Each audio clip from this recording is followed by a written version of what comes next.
북한의 인권과 종교 자유, 이번에는 세 번째 토크입니다. 자, 키워드 먼저 살펴볼게요. 북한의 눈. 어떻게 예측을 뻔하지만 좀 해주시겠습니까? 예, 북한 주민들의 지금 살아가는 모습, 어떤 그 삶을 살고 있는지 네. 그걸 좀 정확하게 알아야 되는데 사실은 좀 알아가는 데는 상당히 폐쇄되어 있다 보니까 그 안타까운 부분이 많이 있는 것 같습니다. 맞습니다. 소장님은?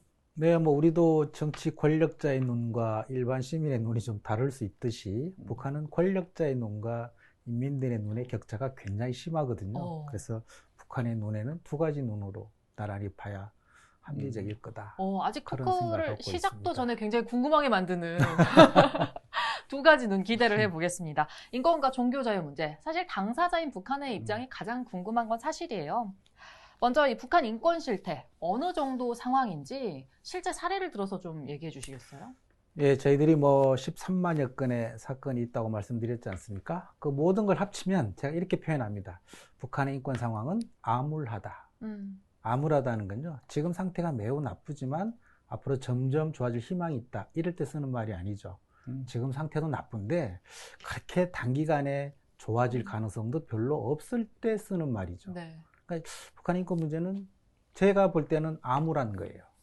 그러니까 크게 개선되긴 어려운, 그게 정치 체제의 권력 구조와 관계에 있기 때문에 단기간에 개선은 어렵다. 하지만 북한도 약간의 노력을 하는 게 있습니다. 개선되는 측면이 일부 있지만 크게는 어렵다는 거고요. 단 두 가지로 좀 나누어 볼 수 있는데요. 보통 인권 이야기할 때 경제사회 문화적 권리 영역이라는 게 있습니다. 건강권, 교육권 이런 거죠. 그리고 기본적인 우리 자유권이라고 하는 고문, 불법 구금, 체포 네. 이런 거죠. 북한이 이제 90년대 중후반에 고난의 행군이 왔을 때 수십만 아사자가 발생했을 때 경제사회 문화적 권리 영역은 최하위였죠. 교육, 아이들 학교 갈 수 없었잖아요. 병원 가도 약품 먹고 굶어 죽고 그 최악의 상황이었는데 2000년대 넘어서고 2010년대 넘어서면서 그 부분은 상당히 개선이 되었습니다. 교육, 건강, 데이터상으로 굉장히 좋아졌어요. 물론 일반적인 선진국가 수준은 될 수 없죠. 90년대에 비하면 네. 대량 아사 수준은 아니라는 거죠. 근데 최근에 이제 코로나 사태, 대북 제재가 이어지면서 지금의 상황은 또 상당히 안 좋아지는 것으로 볼 수밖에 없지만 전체적으로는 90년대, 2000년대, 2010년대 최근에 오면 그 부분은 상당히 개선된 게 분명하다는 거예요. 그런데 우리가 자유권이라고 이야기하는 불법적으로 체포하고 조사할 때 고문하고 가혹행위하고 재판 없이 감옥에 가두고 아무런 조사 과정도 없이 정치범 수용소에 데려가고 이런 자유권 영역은 사실 별로 개선된 게 없습니다. 사실 23만 건이나 되는 자료를 또 수집을 하셨다고 하니까 시청자분들도 그렇고 저도 그렇고 실제로 좀 궁금하시죠? 네, 어떤 사례가 있을지 좀 더 구체적으로 궁금하거든요. 말씀드리면요. 그 중에 60%는 자유권 침해입니다. 이게 불법 구금, 체포. 네. 우리가 사람을 체포할 때 영장을 제시하고 일종의 우리가 이야기하는 재판도 그렇죠. 받고. 재판도 미란다 원칙을 고지하고 재판받는 거잖아요. 북한이 영장을 제시하고 체포했다는 사례를 본 적이 없습니다. 그런 불법 체포 구금이라는 게 전체 60%를 차지하는 건데요. 공개 처형, 특별한 재판이나 그런 거 없이도 사람의 목숨을 쳐낸 게 전체 사건의 10%입니다. 그럼 이거는 몇천 명을 살해했다는 게 아니고요. 한 번에 10명도 처형하고 20명도 처형하는 거기 때문에 저희들이 가진 사건의 전체 10%가 생명권 처형한 거거든요. 공개 총살당했다면 김일성, 김정일 욕하고 반체제 활동하고 이런 것으로 생각하죠. 죄명이 이건 오히려 소수입니다. 소자마 먹은 사람, 밀수한 사람, 탈북자들 중국으로 넘겨준 사람, 일종의 북한 인신매매라고 하는 네. 이런 죄명이 1, 2, 3순위를 차지해요. 소를 잡아먹었다고 공개 처형, 강제 추방, 정치범 수용소에 강제적으로 추방하고 실종되는 사건들, 그게 또 10% 이상을 차지해요. 사실 구금시설, 조사시설, 공개 처형, 강제적인 추방, 실종, 이게 거의 80%를 차지하는. 그러니까 이런 식의 인권 사건 비율이 나타나는 나라는 잘 없습니다. 정말 그러니까 매우 기본적인 수준의 인권 침해가 최대로 발생하는 국가다. 그런 의미죠. 정말 할 말을 잃을 정도로 굉장히 참혹한 것 같은데요. 사실 궁금해 하시는 분들이 있을 수밖에 없는 게 코로나 관련해서도 얘기들이 많았잖아요. 뭐 코로나 이후에는 북한이 지난 1월부터 지금 조준 국경을 봉쇄하고 있고 그로 인해서 국경을 넘어오는 탈북자분들 거의 지금 찾아내기가 어려운 것이거든요. 사실 최근에 북한의 내부 상황을 좀 알기가 어렵죠. 국경이 봉쇄돼 있고 단절돼 있으니까. 그래서 뭐 코로나에 대해서 뭐 어떤 것들이 있었다라는 그런 것들은 일부 알려져 있지만 확인이 잘 되진 않고요. 단 북한의 보건의료 상황, 또 국민들의 통제 상황 이런 것들을 고려하면 뭐 완전하게 이동이나 이런 것을 차단해서 최대한 방역 조치라는 이동을 통제하고 접촉을 못하게 하는 그 외에는 사실 특별한 방법이 없으니까 그걸 제대로 했을 거라고 보는 거고요. 또 북한은 공식적으로는 코로나 환자가 없다고 밝히고 있지만 사실 지금 전체 지구상에 환자가 없는 나라는 없기 때문에 그 발표를 그대로 믿기는 어렵죠. 지금 아마 그런 발생을 했거나 그런 가능성이 있는 사람들이라면 아마 극단적인 격리 조치를 취했을 텐데 아직까지 확인이 되기는 좀 어려운 시기다. 그렇게 보고 있습니다. 인권 탄압에 대해서 얘기를 좀 해주셨는데 이번에는 종교 자유 탄압에 대해서도 좀 얘기를 해주세요. 네, 저희들이 종교 자유 백서를 따로 발행한다고 하지 않았습니까? 거기에 1,400여 건 정도의 사건을 저희들이 갖고 있습니다. 그건 주로 이제 북한 종교적인 행위를 하다 체포된 경우, 종교적인 물품, 성경이나 십자가를 갖고 있다가 체포된 경우, 또 종교를 알리는 선전포교 같은 거죠. 근데 세 가지 큰 유형이 있습니다. 사실 북한이 가장 높게 처벌하는 거는 반체제, 반민족행위 이런 거거든요. 김일성 욕했다, 반체제 활동, 이거 살아남기 거의 어려운 수준의 가장 높은 수준의 처벌을 받죠. 그런데 북한에서요, 반체제 활동을 했다 해도 성분 토대가 좋다면 생명을 구할 가능성이 꽤 있습니다. 그런데 종교 활동을 한 경우는 용서받을 가능성이 거의 없습니다. 무슨 말이냐면 북한이 가장 높은 수준의 처벌을 하는 것이 종교적 활동으로 체포된 경우입니다. 가장 많은 공개 처형자가 발생하고요. 대다수는 정치범 수용소에 완전 통제구역에 수감이 됩니다. 북한 입장에서는 종교는 미제국주의를 의미하고 미제국주의는 북한의 체제를 이어받는 최대 주적이기 때문에 이것만큼은 용서할 수 없는 거예요. 그래서 탈북돼서 송환되어 온 탈북자분들, 특히 탈북 여성분들에 대해서 국가보위부 요원들이 조사를 할 때 두 가지 핵심적인 질문 조사를 합니다. 한국행을 하려고 했던 건지 1번, 그러면 이게 큰 중벌이 되죠. 또 하나는 종교를 접했는지입니다. 중국에 가서 교회 갔었느냐, 뭐 선교사 만났느냐, 이거 두 가지 확인해요. 근데 이 두 가지에 걸리면 이건 생명을 보장하기 좀 어렵습니다. 적어도 여기에서는 벗어나야 돼요. 그런데 국가보위부원 입장에서는 한국에 가려고 했는 거, 이거 중요한 범죄죠. 이것보다 더 중요하게 확인해야 되는 게 종교를 접했는지 확인해야 돼요. 근데 사실 탈북자분들 대부분 중국에 오면 교회가 도움받거나 우리 선교사님 도움 받는 분들이 많거든요. 그렇죠. 도움을 받을 데가 없으니까요. 보위부원도 그거 다 알아요. 그래서 보위부원은 이것만큼은 밝혀야 돼요. 근데 또 당사자들은 이것만큼은 아니라고 피해 나가야 처벌을 낮추고 살아나갈 수 있어요. 이 과정에서 고문, 가혹행위가 극단적으로 주어집니다.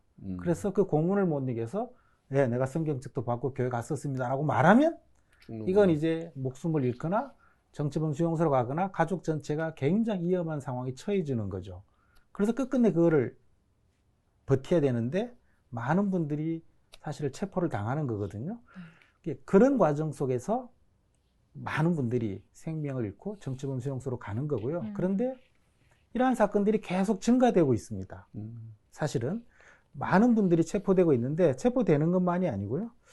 북한의 종교 지형의 변화가 있다 이런 설명을 하는데 최근에 오신 분들 중에 북한에서 성경책을 본 적이 있는 사람, 그걸 우리가 종교적 의미로 성경을 본 것이 아니고 성경이나 책을 본 적이 있느냐, 이런 질문을 포함하는 거죠. 7%, 8% 가까이 됩니다. 이게 2000년대는 1% 정도였어요. 제가 처음 조사할 때 0.1% 정도였습니다. 북한에서 1% 이거 대단한 수치입니다. 종교를 가지면 목숨을 잃는 사회에서 종교 물품의 핵심인 성경을 봤다? 이거, 근데 그게 7%, 8%까지 올라가고 있어요.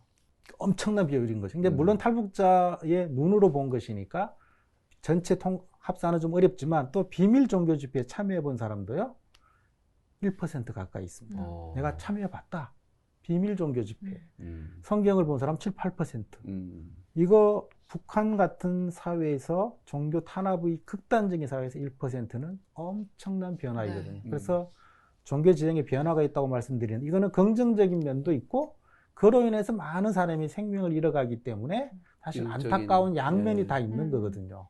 그러니까 가장 높은 수준의 처벌이 이루어지고 북한 내에서 종교적 활동을 한 경우 가장 높고 성경이나 십자가를 가졌을 때 체포돼도 역시 마찬가지. 또 북한에서는 비단 교회를 가는 것뿐만이 아니라 뭐 미신 이런 것도 전부 다 종교 활동으로 여기는 거죠? 그렇습니다. 저희들 종교 항목에 그 포함되어 있고 미신요. 근데 요즘에 오시는 탈북자분들 상당수가요. 탈북을 결정할 때 어느 날짜가 좋은가 점 그런 봐가지고. 점을 봐서 물어보고 날짜를 잡는 경우가 굉장히 많아요. 택일. 그렇죠? 네. 이거는 탈북만이 아니고요. 북한의 꽤 엘리트층도 이사 갈 때 네. 또는 어떤 뭐 중요한 결정을 할 그렇죠. 때 좋은 네. 날을 받는다고 예, 하잖아요. 그런 무당이나 이 점집에 가서 택일을 받아오는 경우 굉장히 많습니다. 예. 그러니까 암암리에 이게 어렵고 생존의 위협을 느끼고 사회가 불안정할수록 이런 행위가 더 많이 높아지잖아요. 네. 굉장히 많은 분들이 그러한 활동을 하고 있고 그런데 익숙하거든요. 북한도 물론 처벌을 하고 단속을 하지만 네. 물론 기독교나 이런 그런 종교를 접한 거하고 미신 활동의 처벌의 수준은 다릅니다. 이거는 뭐 처벌의 수준이 사회적으로 약하지만 이것도 종교 활동의 일환으로 처벌은 해요. 그런데 네. 이런 활동 대단히 많습니다. 그러니까 이게 북한에서 이런 거를 강력하게 처벌한다는 의미는 그만큼 이게 이제 북한 체제를 근본에서부터 무너뜨릴 수 있다라고 위협이 되기 때문에 강력한 처벌을 하는 거지. 저게 뭐 북한 정권이 힘을 과시하기 위해서 그렇죠. 그야말로 야만적 정권이라고 하는 걸 스스로 보여주기 위해서 저러는 건 아니에요. 그만큼 종교의 자유라든가 이 종교가 확대되게 되면 그로 인해서 벌어질 수 있는 그 말하자면 그 위협이 너무나 크다 보니까 지금 그런 거기 때문에 결국은 상대의 약점을 우리가 최대한 파고 들어가는 것이 우리에게 유리한 국면을 만들어 나갈 수 있는 부분인데 여기에 대해서 한국 사회나 국제 사회의 그 체계적인 노력이 북한의 종교의 자유를 말하자면 보장하라고 요구돼야 되겠지만 어떻게 보면 이런 부분들이 뻗어나갈 수 있도록 하는 방법이 뭐가 있겠습니까? 체제 위협 요인은 틀림없어요. 매우 가장 강력한. 음. 근데 이게 체제 위협 요인이니까 북한의 약점이니까 이걸 우리가 세게 밀자 이런 의미보다는 종교라고 하는 것이 말씀하신 것처럼 개인의 가장 양심의 사상의 표현의 자유 핵심적인 부분이거든요. 그렇죠. 이거는 그 누구나 가져야 되는 것이고 북한 주민도 당연히 가져야 하는 것이죠. 물론 북한 헌법에도 종교 자유 있다고 표현은 돼 있지만 네. 그거는 인쇄물에 적힌 단어일 뿐 네. 실질하고는 관계가 없죠. 그래서 당연히 국제적인 연대를 통하든 한국과 북한의 종교 관련 여러 가지 대화를 할 때도 네. 그 부분, 물론 이 부분만 계속 언급할 필요는 없죠. 교류도 하고 협력도 하지만 북한이 그런 종교인들에 대한 신앙을 가진 사람들에 대한 박해는 최소한 박해를 하지 않도록 그런 조치를 요구해야 하고 국제적으로도 당연히 그거는 해야 하는 거죠. 체제의 위협 요인이 되어서만이 아니고 그건 인권과 인간의 가장 기본적인 권리이고 항목이기 때문에 요구해야 된다는 네. 거죠. 이 맞습니다. 북한 헌법 얘기를 잠깐 해주셨는데요. 북한은 현재 인권 문제가 없다라고 주장을 하고 있잖아요. 네. 근데 또 북한 헌법을 보면 나름의 인권 정책이 존재하긴 하거든요. 네. 그 부분에 대해서 좀 짚어주시겠어요? 사실 북한에서 오신 탈북민들에게요, 인권이라는 이야기하면 인권이라는 단어 의미 대부분 모릅니다. 2004년도경에 북한 헌법, 북한 법률, 인권이라는 단어가 포함되어 있어요. 그전에는 북한 법률, 인권이라는 단어를 찾아볼 수 없었습니다. 그러니까 인권이라는 단어가 있어요, 지금. 그리고 최근에 와서는요, 북한의 보위부나 이런 조사시설에서 인권 침해하지 마라. 국제사회에서 계속 우리 인권 문제 제기하니까 고문하지 마라. 이런 포고문이 계속 내려옵니다. 네. 그리고 실제적으로 인권 가혹행위 하다 걸려서 처벌받는 사람도 있어요. 또 그걸 항의하는 사람들도 있습니다, 이제. 그러니까 놀라운 변화죠. 네. 또 보위부 같은 데 조사를 하면요. 지금은 그 조사 끝난 마지막에 조서라 그러죠. 조서 맨 밑에 조서를 꾸미는 과정, 조사 과정에 인권 침해가 없었다라고 하는 사인을 받습니다. 이거 과거엔 상상도 못하던 이야기예요. 물론 쟤들 뭐 군대에 있을 때 뭐 군대에서 상급자가 와서 하면 맞은 적 있느냐고 조사하면 맞았어도 맞은 적 없다고 뭐 사인을 해왔던 게 일반적이지만 그럼에도 그런 과정을 거쳐서 이게 개선이 되는 거거든요. 네. 북한도 지금 이런 정도까지는 와 있습니다. 그러니까 과거보다는 여러 가지 면에서 개선되는 면이 있어요. 그리고 헌법에만이 아니고 형법이나 여러 법률 조항에 인권을 보호하기 위한 영장은 몇 시간 내에 청구해야 되고 영장이 48시간 이상 지나면 내보내야 되고 그런 여러 가지 법적 안정장치가 포함이 되어 있습니다. 그게 그 북한에서 말하는 우리식 인권인가요? 우리식 인권을 표현하는 하나의 방식이겠죠. 그렇지만 과거에는 그것도 잘 지키지 않았는데요. 네. 최근에는 지키려는 노력을 좀 더 많이 합니다. 그러니까 북한도 의도적으로 국제사회로부터 비난받으려는 건 아니에요. 고칠 수 있는 건 고치는데 그 고치는 것이 자기 체제에 이협이 되는 수준까지는 가지 않겠다는 거죠. 그런데 그걸 매우 높게 보고 있는 거예요. 저희들이 볼 때는. 그러니까 우리식 인권이라고 표현하든 사회주의 인권이라고 표현하든 그거는 조금 다른 개념인데 우리는 보편적인 인권을 이야기하잖아요. 북한의 우리식 인권, 사회주의 인권은 상대적 인권을 이야기하는 겁니다. 네. 인권은 상대적인 거야. 나라마다 그게 다른 거야. 사람마다 다른 거야. 이런 말이거든요. 그럼 그 체제에 순응하는 사람들에게만 적용되는 인권이네요. 인권은 북한에서 인권은 기본적으로 반동, 체제 반하는 사람 인권이 없다. 그게 북한의 인권관입니다. 쉽게 말해서 반동은 인권이 없는 거예요. 사실 인권은 죄의 유무와 관계없이 모든 사람이 보편적인 거잖아요. 그렇죠. 근데 북한의 인권은 우리식 인권, 사회주의 인권이라는 그런 말이에요. 반동은 아예 인권 개념도 없는 것이고 사람마다 다른 것이고 문화적인 차이가 있는 거다. 상대적으로 봐야 되지 보편적인 개념을 갖다 대면 안 되는 거다. 이런 이야기인데 그런 주장을 하는 분이 아직도 한국 사회도 일부 있죠. 하지만 이건 아주 소수의 의견으로 되어 있는 거죠. 결국 북한 내에 이제 외부 정보를 유입해서 북한 주민들로 하여금 의식의 전환이 뀌어야만 우리가 외부에서 인권 얘기를 하지만 북한 주민들도 인권 문제가 자기에게 이게 국가가 보장해줘야 되는 기본 인권이 있다라고 하는 거를 인식시켜 나가는 노력이 함께 병행돼야 되는데 현재 상황에서는 사실 그런 부분들이 상당히 미진한 것 같아 보입니다. 그렇죠. 뭐 아직 대단히 미진하지만 상당한 변화는 있습니다. 최근에 오시는 분들 인권 개념도 이해하고 북한에서 인권에 대한 항의를 해본 적도 있고 그게 이제 북한도 많은 변화, 많은 정보가 들어갔다는 거죠. 있다는 얘기죠. 북한도 이제 인권이라는 단어를 웬만큼 알고 지금 있고 사실은 인권의 단어만 안다고 해서 다 되는 건 아니죠. 이 인권을 침해하는 가해 역할을 하는 분들이 인권을 왜 보장해야 되는지 또 고문하지 않고서도 조사하는 과학적인 방법이 어떤 것인지 사실 이런 부분들을 합리적으로 알아야 되는 거죠. 그런 면에서 봤을 때 결국은 저희가 북한 인권 문제를 얘기한다는 거에 목표가 어디에 있느냐. 이게 저는 결국은 북한의 통치체제의 변화, 통일까지 목표로 해서 이 북한 인권 문제를 우리가 국제사회와 함께 공조하고 특히 종교의 자유 부분은 사실은 세계 이 종교계하고 함께 노력해서 상당한 부분에 영향을 줄 수 있는 부분이라고 저는 생각이 됩니다. 그래서 그런 인권에 대한 북한에 대한 압박이 무의미하거나 남북관계를 말하자면 파탄시키는 것이 아니라 오히려 더 평화 통일을 지향하는 그런 쪽으로다가 우리가 인권운동이 나가면 어떻겠나는 그런 생각을 좀 해봤습니다. 네, 그런 거죠. 사실 북한의 체제 전환 없이 인권이 획기적으로 개선될 거다. 그렇게 보는 사람은 없죠. 보는 사람은 잘 없죠. 너무 낙관적이죠. 저희도 그렇게 볼 수가 없는 거죠. 체제의 문제와 이게 직결되어 있는 것이어서 체제 전환 전에 인권은 제한적인 개선은 점진적으로 있을 수 있지만 그 선을 넘기는 어려울 거다라고 보는 거고요. 단 인권단체는 인권적 접근, 인권적 방법, 인권에 대한 목표를 갖고 활동하는 거기 때문에 체제 전환 그런 단계까지는 저희들이 나아가거나 언급하지 않는 거고요. 이건 이제 뭐 정치적인 단체나 그렇죠. 뭐 다른 통일 단체, 정치 단체들이 할 수 있는 거죠. 저희들은 그 선은 여기까지라고 저희들 자체적으로 내부적인 어떤 언급을 하고 있는 거고요. 그런데 아까 말씀드린 종교적인 문제는 정말 체제에 가장 금이 갈 수 있고 금을 낼 수 있는 것이기 때문에 북한은 그래서 그걸 가장 엄중하게 막고 있지만 체제 문제를 떠나서도 정말 보편적 가장 양심의 소리에 해당되기 때문에 북한의 종교 박해, 종교 자유만큼은 전 세계 종교인들이 특히 한국에 있는 종교인들이 앞서서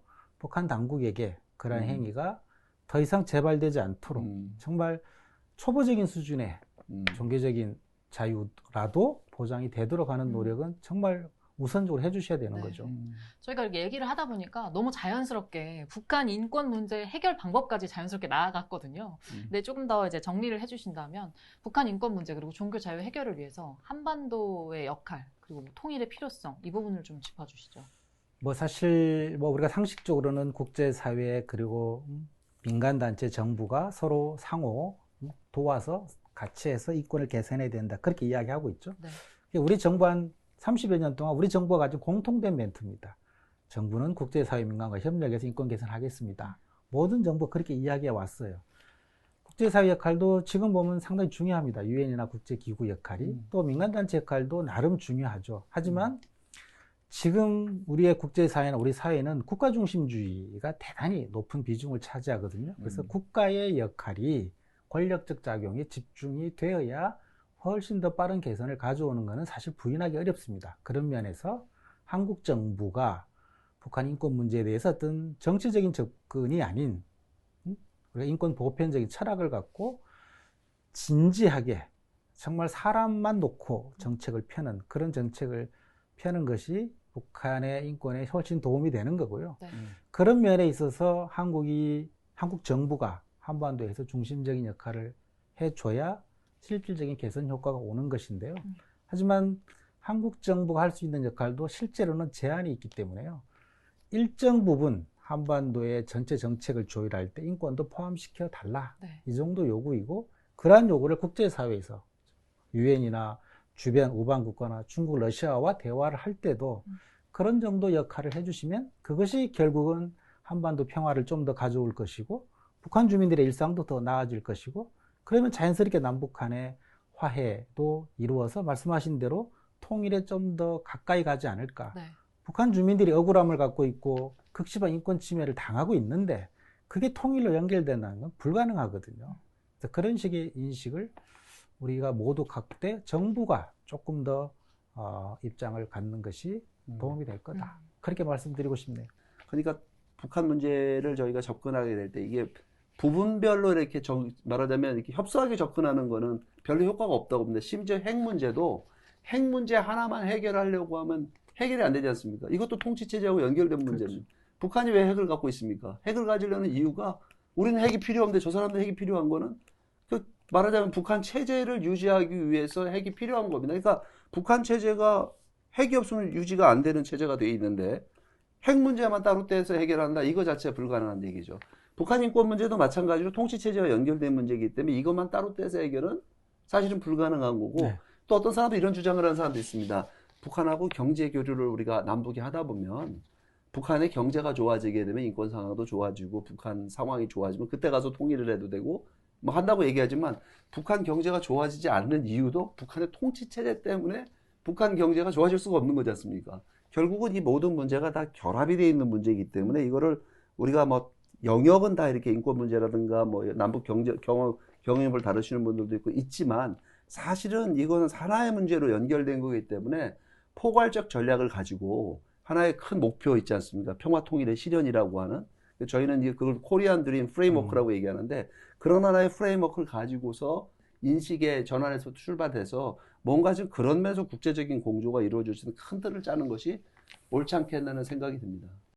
저 역시도 두 분 말씀을 이렇게 들어보니까 북한 인권 또 종교 자유 문제가 따로 떼어놓을 것이 아니라 어떻게 보면 한반도 통일로 그 해결에 한 발짝 더 다가갈 수 있고 코리안 드림 프레임워크로 해결 방안을 찾을 수도 있다는 점 한 번 더 상기하게 됐고요. 정말 시간 가는 줄 모르는 깊은 대화였습니다. 두 분 오늘 대화 어떠셨나요? 먼저 소장님부터. 네, 저도 이렇게 뭐 심도 있게 대화를 할 거라고 별로 생각을 많이 못했습니다. 물론 앞전에 촬영된 걸 제가 보고는 왔지만 네. 준비를 많이 해주셔서 저도 큰 공부가 됐고 시청하시는 분들이 많은 관심 가져주셨으면 감사하겠습니다. 네, 회장님은 어떠셨어요? 오늘 소장님 그 북한 인권 상황에 대해서 뭐 평소에도 좀 어느 정도는 알고 있었지만 이렇게 또 구체적인 사례를 또 말씀을 해주시니까 좀 막막하긴 했습니다. 막막하긴 했는데 그래도 우리가 어느 면에서 이런 내용들을 우리 소장님처럼 또 북한 인권정보센터 같은 곳에서 이렇게 많은 정보를 또 파악을 해서 국제사회에 또 알리는 그런 노력을 하기 때문에 이런 노력들이 우리가 통일을 실현하는 데 큰 도움이 되는 그런 노력이라는 생각이 들어서 오늘 저 기쁜 마음으로 오늘 방송을 마칠 수 있을 것 같습니다. 네. 저도 두 분께 너무 감사드리고요. 자, 그럼 저희 통일 톡톡톡 다음 시간에도 더 유익한 시간으로 찾아뵙도록 하겠습니다. 다음 주에 만나요. 감사합니다. 감사합니다.